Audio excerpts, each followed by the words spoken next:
तो फ्रेंड्स, कैसे हो आप सब। हमारे चैनल में आप सभी का स्वागत है। तो गाइस, हम बात करने वाले हैं आज लिविंग ऑर्गेनिज्म में रिप्रोडक्शन कैसे होता है, रिप्रोडक्शन के टाइप्स क्या होते हैं, इसके बारे में आज हम बात करने वाले हैं।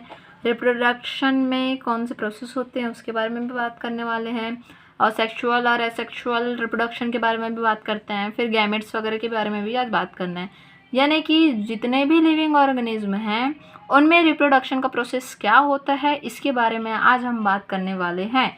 हम एक एक टॉपिक को एक एक करके डिटेल्स से डील करते जाएंगे, अच्छे से समझते जाएंगे, फिर नेक्स्ट चैप्टर में जाएंगे।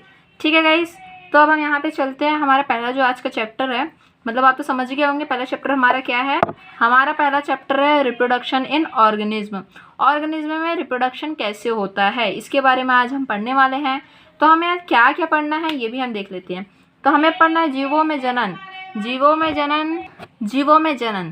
में जनन क्या है कि टाइप्स क्या है, यानी कि रिप्रोडक्शन के टाइप्स क्या है। हम हिंदी इंग्लिश दोनों में समझते जाएंगे। आपको जैसे भी नोट्स बनाना है आप वैसे नोट्स बना सकते हैं। ठीक है, तो हम यहाँ पे देखते हैं असेक्सुअल रिप्रोडक्शन, यानी कि अलैंगिक प्रजनन।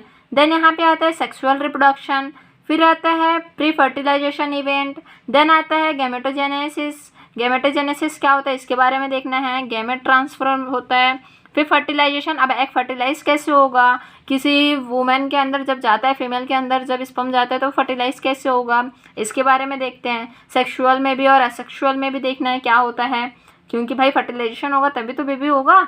अब बेबी असेक्सुअल भी होता है सेक्सुअल भी होता है, देखते हैं वो कैसे होता है। ठीक है, फिर यहाँ पे आता है निषेचन के पश्चात, यानी कि पोस्ट फर्टिलाइजेशन इवेंट, निषेचन होने से पहले की क्या क्या प्रोसेस होती है। देन जाइगोट का फॉर्मेशन कैसे होता है, और यहाँ पे एक लास्ट है हमारा एम्ब्रियोजेनेसिस। तो गाइज ये सब के बारे में हमको डिटेल से बात करना है। हाँ, वीडियो थोड़ा लंबा हो जाएगा तो हम एक एक टॉपिक को ना अच्छे से समझते जाएंगे। अगर वीडियो लंबा होगा तो नेक्स्ट वीडियो में हम इस बात को देखेंगे।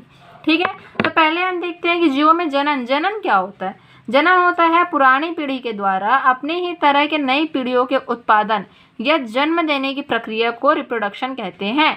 कहने का मतलब ये है कि जो हमारी जो पुरानी पीढ़ी है, यानी कि हमसे जो पहले वाले हैं, ये कि रिप्रोडक्शन होता है तभी तो हम एक पीढ़ी से दूसरी पीढ़ी आगे बढ़ते हैं, तभी तो उत्पादन होता है। चाहे वो फसलों में हो, चाहे वो ह्यूमंस में हो, चाहे वो एनिमल्स में हो, सब में ऐसा ही होता है। पुरानी पीढ़ी ही जो प्रोसेस करती है और नई पीढ़ी का उत्पादन करती है, इस प्रक्रिया को हम रिप्रोडक्शन कहते हैं।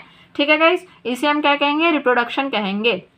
रिप्रोडक्शन बहुत ही इंपॉर्टेंट टॉपिक है गाइस, और रिप्रोडक्शन तो हम भली भांति जानते हैं कि रिप्रोडक्शन क्या होता है, इस प्रोसेस को कैसे होता है, ये सब हमको अभी देखना है। इसके अंदर क्या प्रोसेस होती है, जाइगोट होता है, फॉर्मेशन क्या होता है, गैमेट्स फॉर्मेशन कैसे होता है, एम्ब्रियोजेनेसिस क्या होता है, ये सब के बारे में पढ़ना है। तो रिप्रोडक्शन का मतलब यही होता है कि पुरानी पीढ़ी अपने नई पीढ़ियों का उत्पादन करने के लिए जो प्रोसेस अपनाती है उसे हम रिप्रोडक्शन कहते हैं। अब यहाँ पे एक और टॉपिक है गाइस छोटू सा, इसका नाम है जीवन अवधि। जीवन अवधि यानी कि गाइस यहाँ पे क्या दिख रहा है, लाइफ स्पैन। लाइफ स्पैन का मतलब ये होता है कि किसी जीव के जब से वो पैदा हुआ है तब से लेकर के, जन्म से लेकर के मृत्यु तक, यानी कि नेचुरल कब तक उसकी डेथ नहीं होती है, उस टाइम की जो ड्यूरेशन होता है डेथ होते तक की, उसको हम बोलते हैं लाइफ स्पैन। लाइफ स्पैन कहलाता है गाइस ये। ठीक है, अब यहाँ पे हम देखते हैं कि प्रजनन के आधारभूत क्या क्या लक्षण होते हैं। Fundamental character of reproduction, fundamental character of reproduction यहाँ आपने देखा है कैसे दिखे। कुछ जीवों की अनुमानित जीवन अवधि क्या होती है, कब तक होती है, तो ये गाइस यहाँ पे एक चार्ट है छोटा सा, आप इसको पढ़ लीजिएगा। ठीक है, तो हम अभी यहाँ पे चलते हैं fundamental characters of reproduction. Reproduction के फंडामेंटल कैरेक्टर क्या हो सकता है, इसके बारे में हम देखते हैं। तो इसमें क्या बोलते हैं, सबसे पहले तो डीएनए के प्रतिलिपिकरण होगा, यानी कि डीएनए की कॉपी होगी। देन आरएनए सिंथेसाइज होगा, देन प्रोटीन का सिंथेसिस होगा, यानी कि ये संश्लेषण की क्रिया होगी।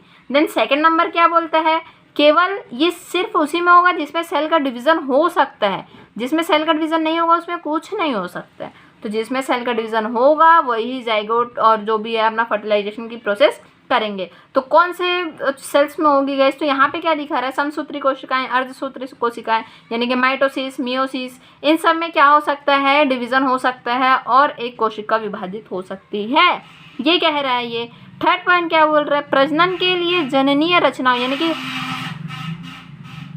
प्रजनन के लिए जननीय रचना यानी कि रिप्रोडक्टिव बॉडी का होना बहुत ज़रूरी है। रिप्रोडक्टिव ऑर्गन होगा तभी तो ये सब प्रोसेस होगी भाई, होगा ही नहीं, कुछ मेन पार्ट होगा ही नहीं किसी का, तो वो फर्टिलाइजेशन कैसे करेगा, इट मीन्स रिप्रोडक्शन कैसे करेगा, बेबी जनरेट कैसे करेंगे, चाहे वो फीमेल हो चाहे मेल हो, दोनों में क्या होना चाहिए, रिप्रोडक्टिव बॉडीज़ का होना बहुत ज़रूरी होता है।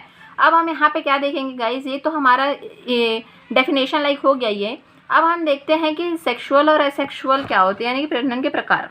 ये है गाइस, ये देखिए, जननीय रचनाओं या इकाइयों द्वारा अंततः नए संतति का निर्माण। तो इसी ये जो रचनाएं होती है इनसे के यूनिट के द्वारा क्या होता है, नए संतति का निर्माण होता है।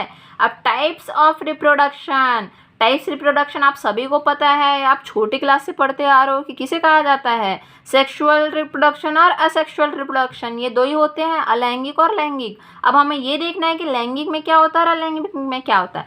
लैंगिक का मतलब हम ये तो समझ रहे हैं कि यहाँ पे सिर्फ क्या होगा, सिंगल गैमेट होगा। इसमें क्या होगा गाइस, सिर्फ और सिर्फ सिंगल गैमेट का यूज होगा।